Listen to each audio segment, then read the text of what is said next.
आज सदन पटल पर प्रस्तावित विषय पर अपना वक्तव्य देने के लिए उपस्थित हूं। मान्यवर, मैं अपने वक्तव्य को प्रारंभ करने से पहले इस सभा से एक प्रश्न पूछना चाहूंगा। वह कौन सी चीज है जिसे हम देख तो सकते हैं परंतु छू नहीं सकते? महोदय, यही प्रश्न सन 1947 से पहले कक्षा में किया गया था। उस समय विद्यार्थियों ने इसके अनेक अनेक उत्तर दिए। किसी ने कहा कि हम आकाश को देख तो सकते हैं परंतु छू नहीं सकते। किसी ने कहा हम सूरज को देख तो सकते हैं परंतु छू नहीं सकते। लेकिन उसी कक्षा के बाहर खड़े होकर पढ़ने वाला एक छात्र डबडबाई आंखों को लेकर खड़ा हुआ और पानी के भरे हुए घड़े की तरफ देखकर बोला, मैं प्यास से तड़प के मर भी रहा हूं, फिर भी मैं इस पानी के घड़े को देख सकता हूं, छू नहीं सकता, क्योंकि मैं एक अछूत जाति का हूं और वो अछूत जाति का विद्यार्थी कोई और नहीं बल्कि हमारे भारत के संविधान के निर्माता डॉक्टर बाबा साहेब भीमराव अंबेडकर जी थे।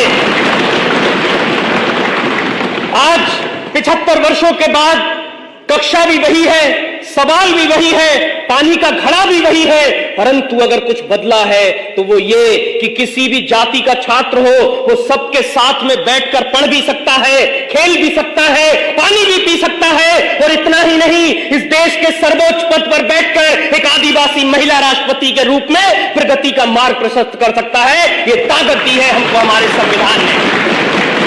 जब बात हमारे अधिकारों की आई है तब तब संविधान ने हमारी रक्षा करी है।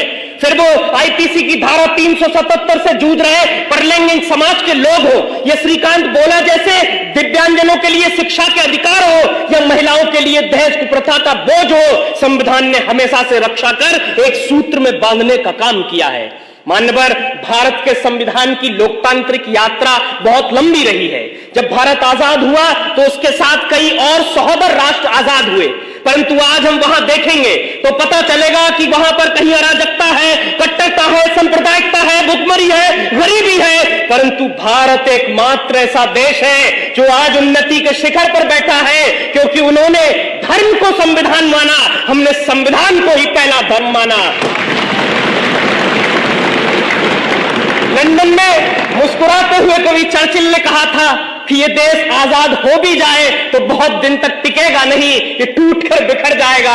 अब मुझे लगता है नरक में चर्चिल की आत्मा देख रही होगी तो सोच रही होगी क्या से क्या हो गए देखते देखते, क्योंकि आज का ये वही भारत है जो पूरी दुनिया में स्टार्टअप के क्षेत्र में तीसरे स्थान पर है। ये वही भारत है जो ओलंपिक के अंदर टोक्यो की धरती पर झंडा तिरंगा लहरा देता है। ये वही भारत है जो चंद्रयान 3 को पृथ्वी से चंद्रमा तक पूरी दुनिया में सबसे कम बजट में पहुंचा देता है।